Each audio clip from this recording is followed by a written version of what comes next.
No, it is not as per my convenience. I am not saying that I am fully supporting casinos. Casinos are part of tourism. In which way? It is again gambling. This is what? Are we trying to endorse? Again, I am telling you the same thing, prostitution. The woman in Goa, Amchi ji, my mother or my wife or my sister, whoever is there, or our children, are we going to, these people who are going to come to Goa in search of playboy are going to look at all these girls and all these women as a commodity which is purchasable? This is the concept of playboy. So you agree with this? Gambling is tolerable, prostitution is not.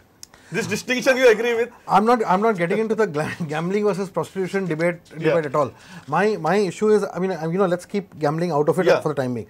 I endorse the fundamental view that when you bring in a club like this, and this club is nothing but an adult entertainment club, the costumes of the Playboy bunnies are absolutely next to nothing. But my issue is I'm not taking a high moral ground and saying that everything is fine in Goa and the entry of Playboy is going to tarnish the fair name of Goa. What I'm essentially saying is that it is coming in an atmosphere which is already vitiated, and it is going to further vitiate, and that is a problem. And also at the same time, when there is so much of opposition to it from MLAs of cutting across party lines, but a lot of BJP MLAs, I'm really surprised as to why the tourism minister needs to be so hard-nosed about it and push it at all costs. But one thing that Playboy is also saying, government is also saying that we are going to put restrictions, we are going to monitor their conduct, dress, everything. Where there is monitoring going on right now. Let me interrupt. This is very important point. Let me ask which place there is monitoring going on. I will come to you.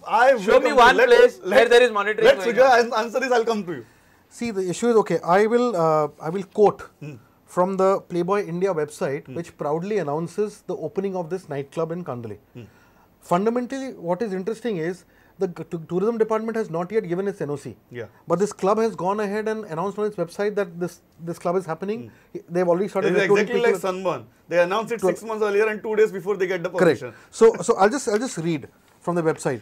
Nights filled with A-list events, seaside parties, all of course in the company of charming Playboy bunnies. Okay. Then it says luxury in Goa gets its quintessential address with Playboy's Beach Club. And then it says it's going to be a massive club and one of the biggest in the country and so on and so forth. It also says that it's the costumes of its women, who are of course very affectionately called bunnies, have been toned down to meet the ethics and standards. The cultural tolerance of an Indian. Correct. Now the issue is that and by the way, these costumes have been officially revealed. They are on their website. Okay, they are apparently based on the traditional Indian sari. But my point here is that let anybody get onto the Playboy website and see that official costume. And if there is any resemblance between the sari that your mother and your daughter wears at home, or your wife wears at home, and the sari that is displayed on the website, if there is any similarity, then I think all protests against Playboy should be. It is a typical Playboy sari, nothing more than that. It's not an Indian sari. But it's a translucent. They say it's translucent. If you look at their website, translucent. It's a transparent sari which they will wear above this, above their official dress. It is they are trying to fool whom? Are they trying to give an affidavit to government so that they will give them the license, or they are trying to fool all the people around? Because everybody knows that nobody will get entry over there until unless you become a member. And to become a member, you got to be a member with paying a lot of money. So local Goans will not get entry over there, but all the people around that club, the vicinity who will be staying over there, will be looked in a different angle. Whichever man comes over there, they will want to see whether this is one of that bunny who is outside or walking around over there, or any woman in Goa will be looked as a commodity, a purchasable commodity, which I am totally against. If I may, I think all this is resulting out of two factors. Okay, one is that these kind of debates are good in television studios, and they're important because they educate people and people get to know. But my basic question is, why aren't these serious debates happening either in the assembly or in a party forum or in the cabinet? My issue is that all these things could have been easily fleshed out. Decision makers not debating it. And decision makers should sit behind closed doors as necessary, fight it out threadbare, and let these decisions come out of a consensus. And one more quick point I'll make is also, this is also linked to one basic problem that we have.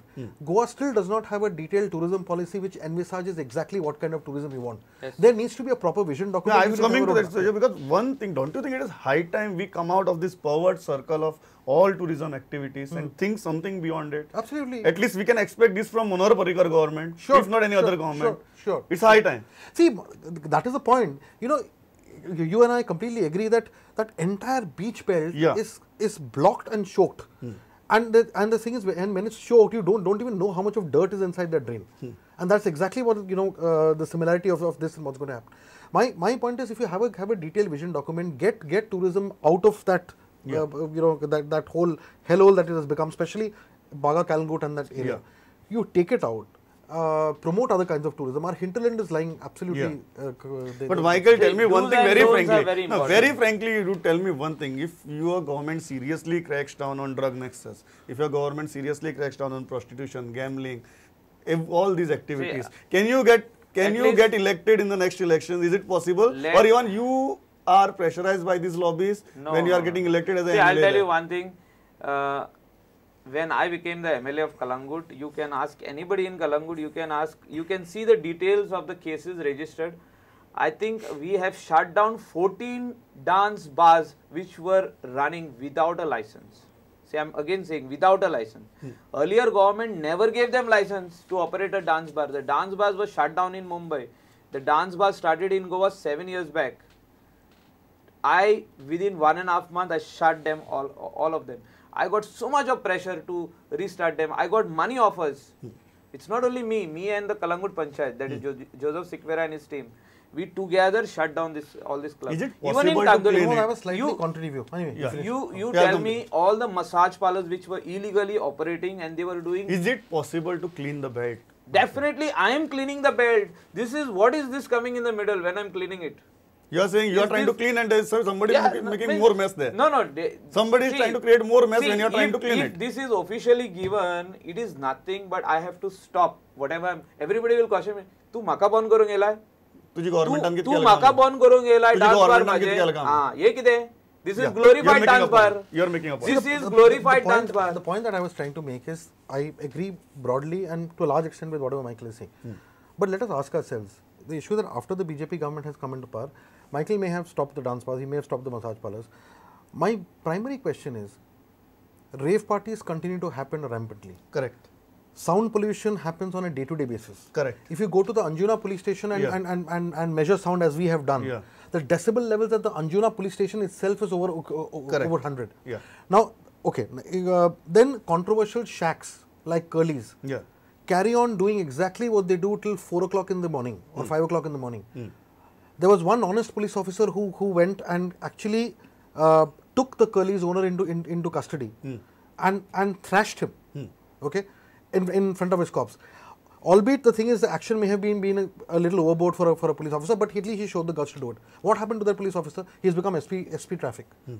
Now the issue is that, when you come in with a new government and on such a huge mandate, and you have the will to do it, you have the power to do it, and the capacity to do it, and the reputation to do it as well. Still you do Playboy. And apart from one you have these playboys of the world coming in, but even the fundamentals of cleaning up that so-called belt hasn't been done. Yeah, that intention is we are still not finding that honest intention. And that is where the problem lies. Last thing, my time, Sapla, one advice that you want to give to come out of this controversy, behind a closed door, sit threadbare and sort it out. Is that the advice? Absolutely. The issue is, and the chief minister must absolutely come clear and make a statement. Look, if he, in his wisdom, decides to go ahead with Playboy, in spite of all the opposition, he should come out in the public, or at least in the assembly when the session is on, and give a very, very good reason why he's doing it and convince the people. And in this why Manohar Parrikar feels that Playboy is fine for Goa. And this current scenario, even a person with Parrikar with his gift of the gab and his immense skill in presenting facts across is going to find this very tough. Very difficult. Michael, final comments. तू म्हणता की hunger strike करवतलो. फाल्यां जर गव्हर्नमेंटान आयकल ना. I have full faith on my government. I have full faith on BJP. I am the North Goa president. Definitely, party will stand by me. And if party if you have so much faith in the party, I have already given my if you have so much faith in the party, why are you issuing threats? No, that means you are not sure about the no, conviction it is of the not party. a threat. That the why I made a noise is because the tourism department, instead of I making a noise, they were going one step forward to give this license. So your threat. They just wanted to give it. Your threat is. And they wanted to be out of it. Your threat is restricted to tourism department and not to the party or the government. No, I'll tell you one thing. Times are to supply. Very specific Fast. is my government will stand by me. Playboy will not happen. Playboy will not happen. Your government will stand by me. या हाजेर आम्ही आयची बसावा सुविधा खंय तरी मायकला confidence असा जरी तो धमकी दिता की आपण उपोषणा बसतलो तरी असना somewhere he is expressing that confidence की my party and my government will stand by me. तुम्ही दोघ जण आयले and you express your views. Thanks a lot. पळयत रावात प्रुडंट. नमस्कार.